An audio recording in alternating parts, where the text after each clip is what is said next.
Call to order the 886th meeting of the judges of the MSAD 27. Keith Jandro.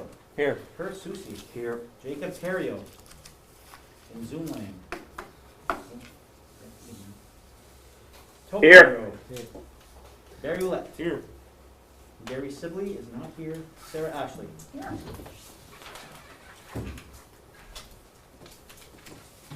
Adjustments to the agenda. Yeah, you're gonna see a white copy of the agenda. That is the official agenda, not the pink copy. And that has adjustments on it. Under items of business, old business, you're going to add in item C, Valley Unified Education Service Center, and that's been added on your copy. And then under items of business, add new business, item A, motion to enter into executive session pursuant to 1 MRSA 4056A to discuss duty of officials. And I would need consensus of the board to approve those since this is a special meeting. Motion to accept. Second.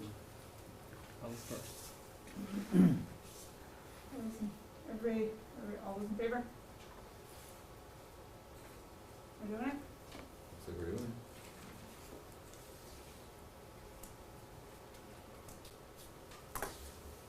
Was that a yes vote, Toby? No, I abstain. Okay. I don't know that we can add those. Oh, I don't is it Does it think need to be unanimous? I think it has to be consensus of the board. is Well, what- time for discussion. I think was this something that Gary had asked to add? Yes. I don't know if we should add it if the guy who wanted to add it's not here. That's my only concern. I know this was Gary's genesis, and that's kind of my concern, is if Gary's not here to lead us in this, I don't know what, I mean, that's my thought on it. Yeah.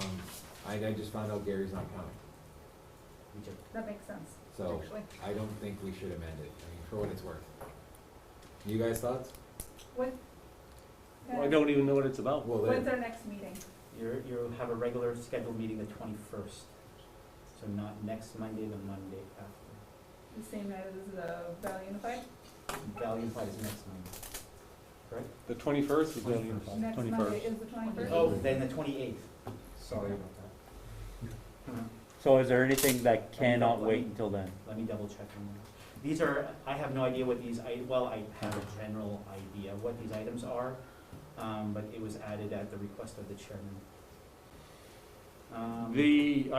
I can tell you that for the 28th, for Gary or most people, it's not gonna work. Yeah. 28th, is that on a Monday? It's actually, it's a moose week hunt. Yeah, 28th is our next regular school board meeting.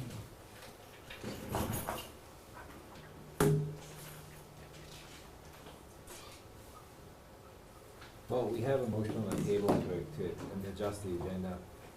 If Gary's not here to talk about it, I'm not inclined to adjust the agenda. Okay, How's everybody else feel? I agree with that. I agree. Okay, so we'll let my abstention stand, we don't go it, I'm the obstinate one.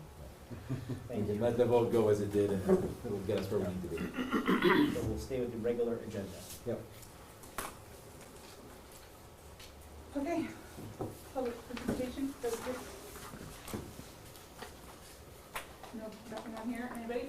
I'm just going to talk about what's on the agenda, sports, and employee assistance program. Girls, do you want to mention anything about sports? Now's your time. If you don't, we're gonna take the balls all the way. No? No, No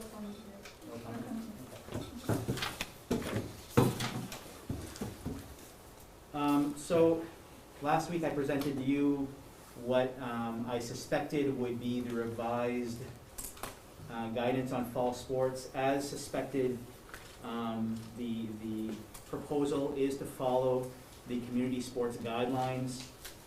Just to summarize what that means, it's going to be regional play, so Aroostook County play. It's going to be a shortened season, 10 games for varsity soccer, and then for cross-country and golf meet, there's going to be whatever they can fit in that time. It's following CDC guidelines. It's face masks for all in attendance, optional for players who are actually in the game on the field, and I'm speaking specifically to soccer. For other sports like golf, face masking should be adhered if you cannot have a 6-foot distancing. But that usually is not a problem with golf. With cross-country running, the face mask will be optional. 100 participants at a site only. Aroostook County play only. 10 soccer games I mentioned. No use of locker rooms, no indoor practices. If Aroostook County goes yellow or red in the designation from the DOE, sports will stop. So it's all the things that we talked about last week. The biggest discussion right now circulating is how to manage and maintain 100 participants. How do you do that, and how do you do that fairly? So I'm going to share my screen with you, and I want to show you a tool that we developed. Just give me a second here.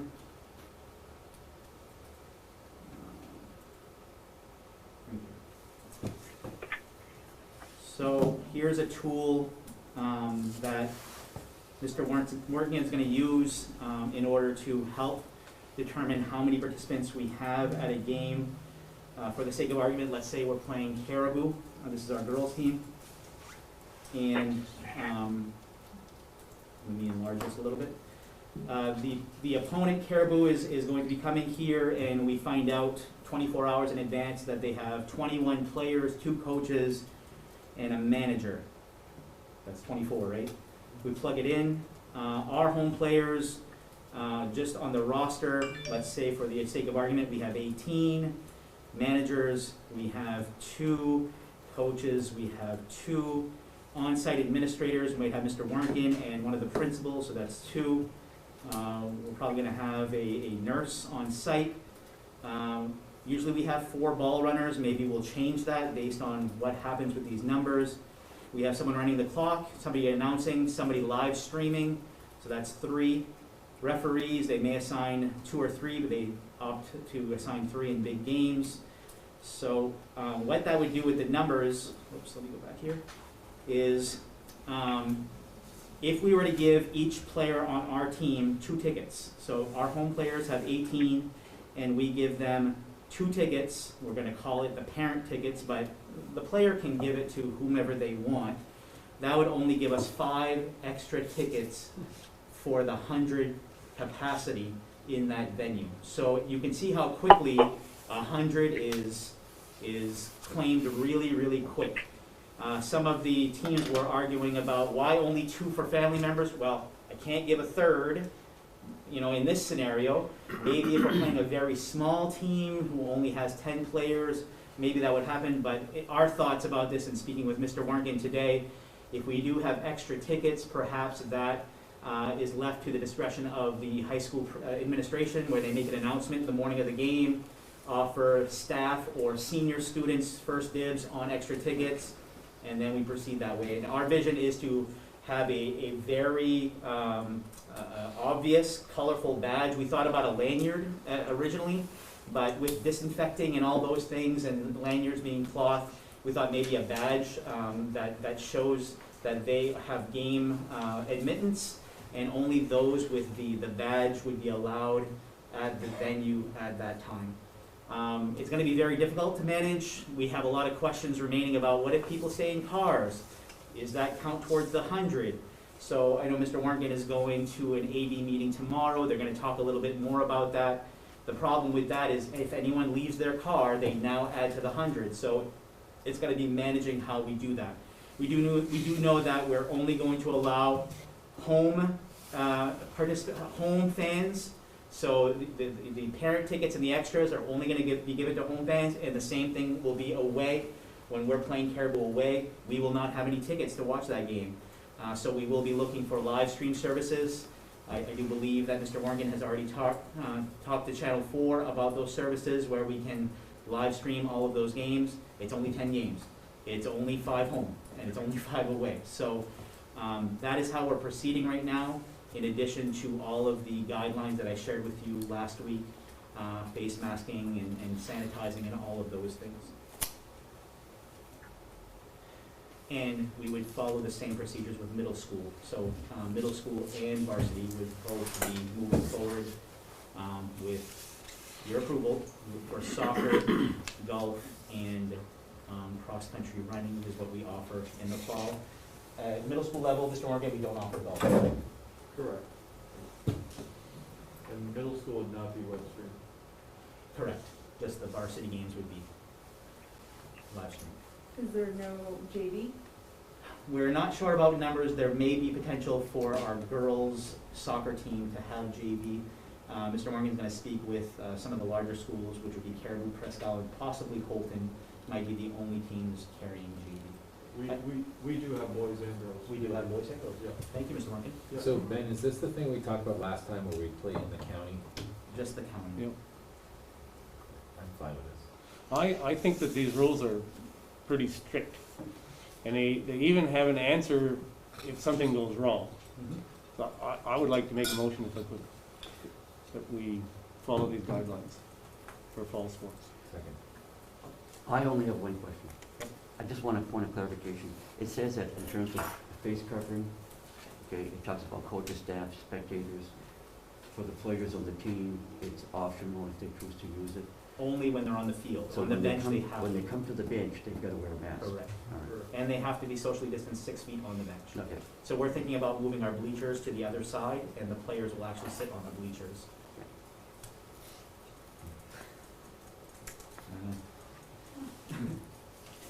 We will be having each coach sign a letter of assurance that they've read the guidelines, and that we're going to be giving them a 3-strike policy. If I go by a practice and I see coaches with no face masks and they're not following the guidelines, I'll inform Mr. Warnken that's strike 1. At strike 3, we're gonna ask that team to shut it down just because we can't mess around with these guidelines. We'll try to work with folks if they have a hard time, but a blatant disregard for these guidelines that are quite clear, I think is something we can't accept. The other sports are simpler because there's no, Contact. no contact. And those are go already, or? They're part of this approval. Soccer, they've made some rule changes where, to avoid as much of the physical nature as possible, there won't be any slide tackling, things like that. So they're trying to eliminate that physicality, but those of you who've seen a soccer game, it's really hard. Just be glad we don't play football. Correct. The concern in cross-country running is you tend to run in packs. Yeah. So we're trying to get creative how we start the race, almost like a Nordic ski start. Mhm. And probably not as many schools running at one race, probably dual races. And we're gonna work on that tomorrow and try to knock out a schedule, so. This has been a lot of fun, right, Mr. Morgan? Yeah, very well. We just really feel bad for all the kids that missed out on the spring sports season, obviously. All right, any further discussion? All those in favor?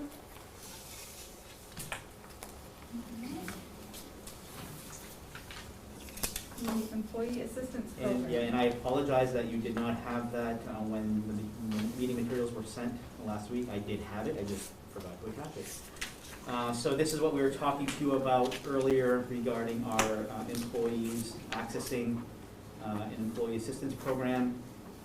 Peter worked with Carrie Thibault at Northern Maine Medical to just identify basically what this is, and you can see the language either on the screen or if it's in your attachment. So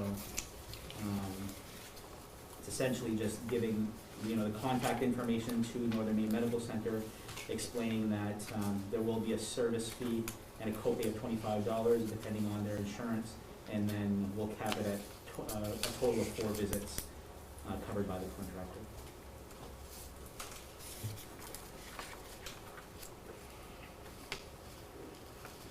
This is open for 2 years, I thought I read somewhere. We're going to start meeting in effect for 2 years. I guess I don't understand if it says agreement between Valley Unified and MC, why are we voting on it? I think because when we had originally pitched the idea, this board was not comfortable moving forward with approval without seeing some kind of language about what this all entails. So we wanted to extend that courtesy to you to see the language of it. You can just give us the thumbs up, we don't really have to approve, but we want you guys comfortable with us offering this to our employees.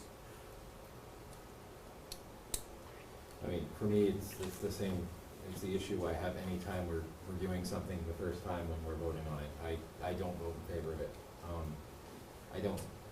I like to have time to review things. I don't like voting on things the first time I see them. So, I mean, that's my position on this. I'm not necessarily staking a claim here, but this isn't how I like to do business, especially on an emergency meeting. I can understand for soccer, because they're for sports, because they gotta get out there and play. And we did get all of the packet beforehand, and we were able to review it for the second time. So I guess that's my position, is that I'd be inclined to move to table it. If we table this and it's not necessarily our decision, is Valley Unified able to vote on it on the 21st? Valley Unified doesn't have jurisdiction over your employees, so I would not, it's called Valley Unified because it's simpler for Northern Maine Medical to just write one statement rather than three different. If you don't approve it, we just don't push it out to our employees, and they don't have access to it until it's approved. I think that's my only concern is the Valley Unified portion of it. Yep. Just because I don't know that that's something Valley Unified necessarily budgeted for and how that's gonna be accounted for as individual school districts. Yep, I think maybe that's a real simple fix that absolutely. we could bring back to the board. Yep, we can just make it specific to SAD 27. I think Peter's that on- make more sense, yeah. Peter? That's fine. Or what if it were for the schools of Valley Unified, or? I think each school district would probably respect the fact that maybe it's gonna be handled Yep. according to who is going from which district Yep. to seek assistance. Absolutely. That's a very easy fix. That way Madawaska knows they're not necessarily paying for Fort Kent educators Yep. and vice versa. Yep. Just a little clarification. Yep, and if you wanted to approve with those amendments, we could do. Toby, how do you feel about that? Still want to review it further, or? Well, I still don't, I'm not gonna vote in the affirmative for something I just saw for the first time in a meeting. That's just, I've come up with a hard and fast rule for myself. So, You guys can follow it if you like. why don't we make a motion upon further review at the next school board meeting, regular school board meeting, we'll take this up for further discussion. And that leaves our teachers currently who would need support now. But they can go see their therapist now. Well, I mean, that's the thing, is that all of our teachers, I mean, Kerr, you work in Madawaska, it's not that different. If you wanted to go see a therapist tomorrow, could you? Yeah. Well, your school department approved this. What's that? Your school. Well, even before this, Regardless, I ain't seen no therapist, I don't want you to take this. but even before this, there's nothing stopping our Right. teachers from seeking aid. And it's not like we're saying, no, you can't get help, you gotta suffer in silence. this is just making it easier. It's allowing them access to triage, Right. because it's just triage services. The AP is not treatment, it's triage. Well, and the other item I'd like to bring up is, with respect to Northern Maine Medical, obviously they're right here in our backyard, but I think there may be other entities out there that provide this sort of assistance for educators across the nation who understand educators in this environment and may be a little bit better suited. But in the meantime, I think this is our option, but maybe down the road, we maybe want to consider an alternative. And we've looked at Aroostook Mental Health Center, for example, to serve our Mhm. students Sure. in particular. So we've pursued very similar arrangements, actually having them come into the schools. And then we went with AMHC for that because they have much more experience working with youth on an extended basis. Okay, was that a motion? That you had to? Yes. Table till next meeting. A I'll second. second that. Any further discussion? All those in favor? So before we adjourn, we've got our next meeting on the 28th. Yep. And I'm hearing from, I won't be here. that you're not gonna be there, Gary's not gonna be here. Nope. Do we wanna have a discussion about an alternate date for the meeting while we're here, for our regular meeting?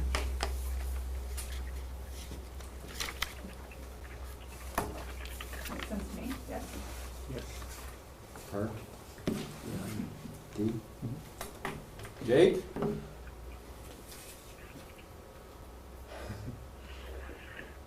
I didn't catch all of that, but you want to see if we want to wait to review that policy at our next board meeting? I guess you didn't. No, Jake, we're talking about, the next board meeting is scheduled for the 28th, and we know that 2 of our board members will absolutely not be able to be present. So the question is, do we want to take another look at what we have for possible dates to meet that doesn't involve the moose hunt? The rest of the board Sure, said I'm available the 28th, but if you want more participation, I'm open to an alternative time. Well, we really need to have Gary here. If he had a couple items he wanted to bring up, he needs to be here if we're gonna discuss it. Because we have no idea what he wanted to discuss. Hey, could you, solicit a couple of days from here? Find out when these It's events- very hard to contact during the weeks. I can definitely try. He's hard to reach unless Barry has a connection. He is around this week, Oh, is he around? Okay.